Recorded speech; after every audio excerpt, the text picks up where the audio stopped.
food prices are up 25%, and farming is blamed for nearly a third of emissions. The answer is literally growing under our feet. There is a wild plant so nutritious it threatens billion-dollar industries, yet planting it in some areas could land you a fine. Why would a crop this valuable be treated like a criminal, unless keeping it illegal protects someone's profits? What happens when the free protein source they have tried to suppress refuses to disappear? The truth behind this paradox starts with the crisis on your own grocery bill. Every trip to the grocery store now means doing the math twice, once for your cart and again for your budget. Since 2020, grocery prices have climbed over 25% in the United States, putting pressure on families and stretching paychecks thin.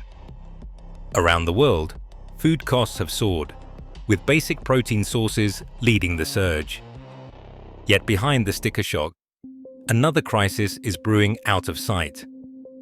Modern agriculture, the same system meant to feed us, is responsible for nearly 30% of all greenhouse gas emissions globally.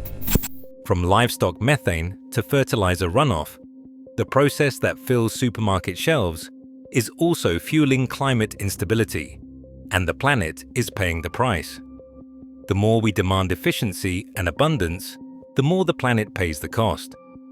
Protein has become a luxury for some, an environmental burden for all. As the costs pile up, at the register and in the atmosphere, the search for affordable, sustainable nutrition is no longer a trend, but a necessity. Somewhere in this cycle of scarcity and pollution, a solution is hiding in plain sight, overlooked by design. Laws in the United States do not just ignore this plant, they actively target it. In states like Iowa, Kansas, and parts of California, it is listed right alongside the most feared agricultural threats. The rules are clear. Planting or even encouraging its growth on your land can trigger fines of hundreds, sometimes thousands of dollars. County weed boards send out official warnings, demanding eradication. Some property owners have received bills for $500 or more just for letting it grow. The message is unmistakable. This plant is not welcome, even if it shows up on its own. Yet despite the threats and penalties, it slips through every crack in the system. It sprouts in sidewalk gaps, flourishes in empty lots, and covers the edges of farm fields where no one dares to sow it. It appears in places people assume are lost to weeds, and it refuses to be fully controlled. No company owns the rights to it. No seed packet with a barcode. It is a silent outlaw, everywhere, but always just out of bounds. The more they try to banish it, the more it seems to thrive, waiting for someone to notice what it really offers. 4 grams of protein in every 100 grams of fresh leaves, almost double what you get from spinach. Lamb's quarters isn't just another wild green. It is a nutritional powerhouse, hiding in plain sight. The numbers are hard to ignore. 11,600 international units of vitamin A, more than you would find in the same weight of carrots. 80 milligrams of vitamin C, more than oranges. Calcium, over 300 milligrams per 100 grams, outpacing milk. Even iron levels rival beef. Lab analysis confirms it is a complete protein, with all the essential amino acids, and the omega-3 content beats most cultivated vegetables. Nutritionists and foraging experts have been sounding the alarm for years. Dr. Steve Solomon, a wild foods researcher, calls it one of the most nutritious greens on the planet, outperforming spinach in every category. USDA ethnobotanist Gary Nabhan describes lamb's quarters as a resilient survivor, perfect for food security. Scientific journals go even further. A 2024 peer-reviewed review labeled it a potential solution for hidden hunger. thanks to its dense package of vitamins and minerals. This is not new knowledge. Indigenous peoples from the Navajo to the Iroquois relied on lamb's quarters for centuries, using both the leaves and seeds as staple foods. During times of hardship, including famines, wars, and rationing, settlers and foragers turned to this plant for survival. In World War II Europe, wild greens like lamb's quarters filled the gap left by empty shelves. But as industrial agriculture took over, this knowledge faded, replaced by the idea that real food comes from a package or a field, never from a plant labeled as a weed. Yet the evidence is impossible to ignore. Lamb's quarters delivers more nutrition per bite than many so-called superfoods, and it does it for free. Every spring, Lamb's Quarters launches a silent campaign for survival. One mature plant can scatter up to 72,000 seeds in a single season, each one tiny, hard, and built to last. These seeds slip beneath the surface, waiting years, sometimes decades, for the right moment to sprout. They outnumber the seeds of most cultivated crops by orders of magnitude, turning every patch of disturbed earth into a future stronghold. Even the most determined efforts to wipe it out barely slow it down. Mowing, pulling, burning, none of it stops the next generation from rising. Herbicides, including glyphosate, the chemical backbone of modern weed control, have lost their edge. Lamb's Quarters shrugs off doses that kill everything else, thanks to a knack for evolving resistance and a root system that dives deep for water others cannot reach. Farming manuals warn that a single plant missed at harvest can seed a field for years. Each seed can rest dormant in the soil for more than a decade before sprouting. Drought, flood, heat waves, conditions that ruin harvests for most crops, only seem to give Lamb's Quarters more room to thrive. It grows in compacted city lots, along train tracks, and at the edges of industrial farms.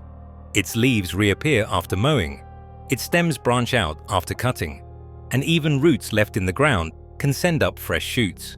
This relentless persistence makes it a nightmare for farmers who prize control, but a lifeline for anyone seeking food security. The plant's ability to outlast chemicals and machinery is not just stubbornness, it is a blueprint for survival.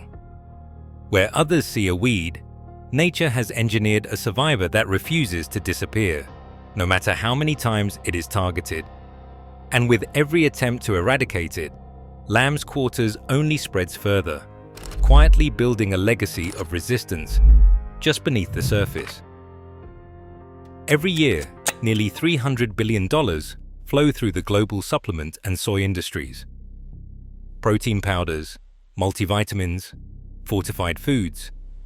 Each promises a shortcut to health, all built on crops that require factories, shipping, and endless marketing. Lamb's Quarters, by contrast, needs no fertilizer, no irrigation, no brand name. It grows wherever the soil is disturbed and offers complete nutrition for free.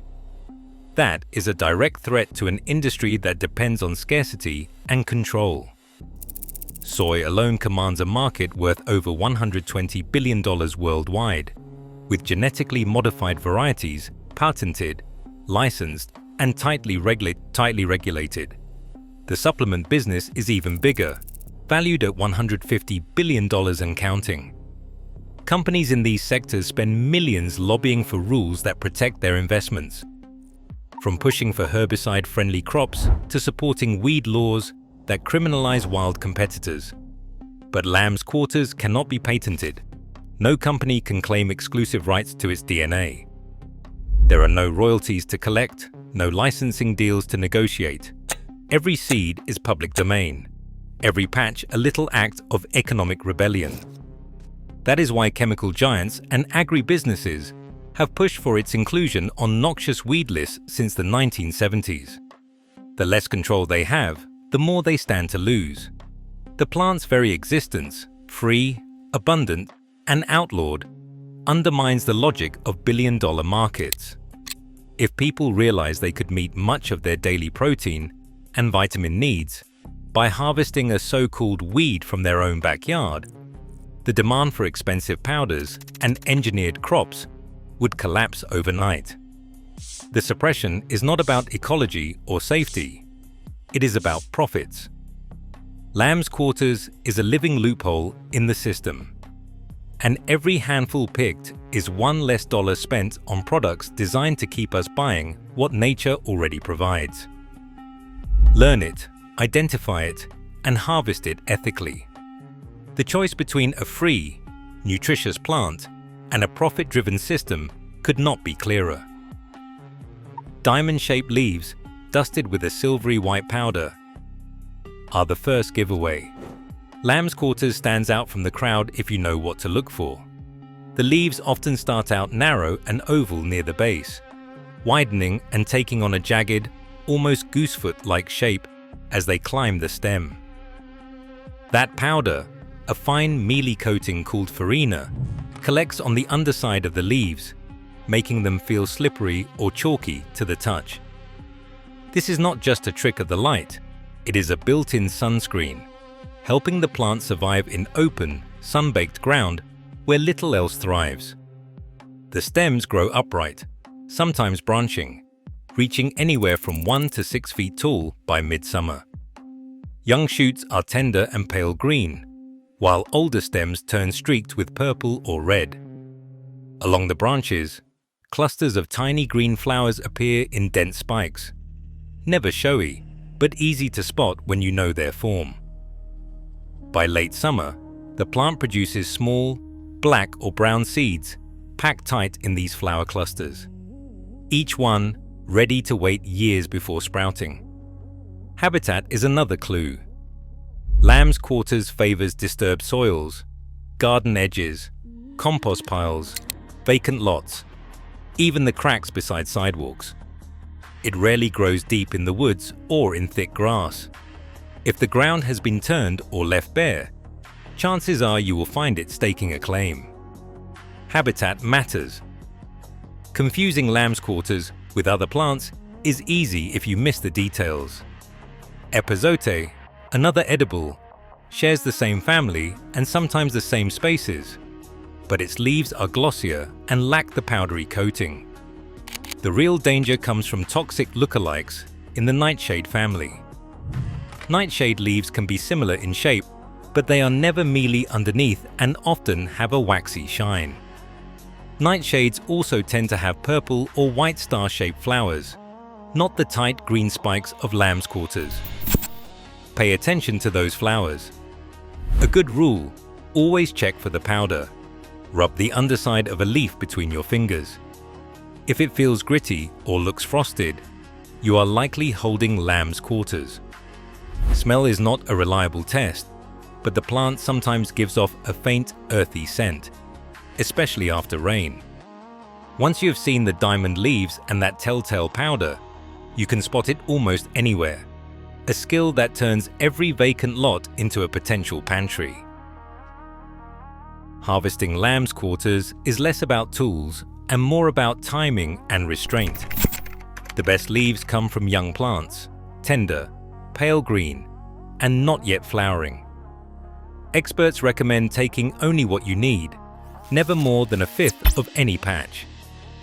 This simple rule, followed by foragers around the world, ensures the plant keeps reseeding and feeding whoever comes next. Cut or pinch off the top few inches of growth. These are the most flavorful, and they cook down like spinach. Avoid roadside plants or those near industrial sites where soil may carry heavy metals or pesticide drift. Once home, the next step is safety. Lamb's quarters, like many wild greens, packs a punch of nutrition, but also contains oxalates, compounds that can build up in the body if eaten raw in large amounts. Traditional cooks and modern nutritionists agree. A quick boil is all it takes. Drop the leaves into boiling water for 5 to 10 minutes, then drain. This simple step cuts oxalate levels by more than half, making the greens safe and gentle on the kidneys. The flavor mellows, the texture softens, and what is left is a powerhouse ingredient, ready for sautéing, soups, or even green smoothies. Seeds gathered in the fall can be rinsed and cooked like quinoa or ground for porridge. Legal lines are less clear. In most states, picking wild lamb's quarters for personal use is legal, especially on your own land or with permission. Cultivating or intentionally spreading the plant, however, is where the law gets strict. States like Iowa, Oregon, and parts of California list it as a noxious weed, making it illegal to plant or encourage its growth. Fines can reach $500 or more for those caught intentionally cultivating, but actual prosecutions are rare. Most enforcement targets large-scale growers or landowners who ignore weed board warnings. For the backyard forager, the risk is low, especially when harvesting discreetly and following local guidelines. Ethical foraging and careful cooking turn lamb's quarters from outlawed weed to a reliable food source.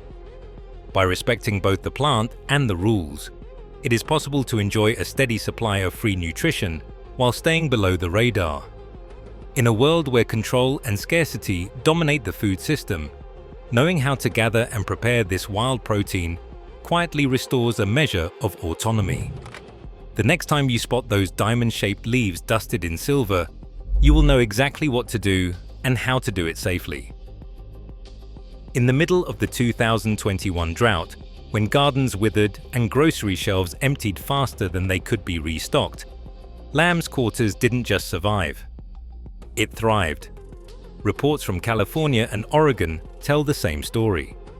Where crops failed, this wild green filled the gap. Community foragers in the Pacific Northwest began trading tips online, sharing maps of reliable patches and swapping recipes that stretched a handful of leaves into a meal. Some even credited lamb's quarters with keeping their families fed when supply chains broke down and food banks ran low. The secret to its reliability isn't just in the plant's toughness, it's in the seeds. A single paper envelope can hold enough for a year's worth of greens. Foragers and preppers alike have started building personal seed reserves, tucking away hundreds of lamb's quarters seeds in mason jars or vacuum-sealed bags. Unlike commercial crops that demand refrigeration or careful storage, these seeds wait patiently, viable for more than a decade, ready to sprout after the next hard rain or disaster. Interest in wild food has exploded. Foraging groups on social media have doubled their membership since 2020. Workshops on edible weeds fill up within hours. Seed swaps, once dominated by tomatoes and heirloom beans, now feature lamb's quarters as a prized addition. It's not just about surviving the next crisis, it's about building a new kind of food security, one patch at a time, outside the reach of price hikes and supply shortages. This is more than a survival tactic. It's a quiet form of resistance, a way for ordinary people to reclaim control over their nutrition and future. The challenge is simple. Learn to spot lamb's quarters, save a handful of seeds, and share what you know. With every person who joins in, the old rules lose a little more power. When enough people recognize food growing at their feet, no law or lobby can keep it out of reach. While grocery prices soar and food insecurity rises, lamb's quarters grows freely, still labeled a weed, still overlooked.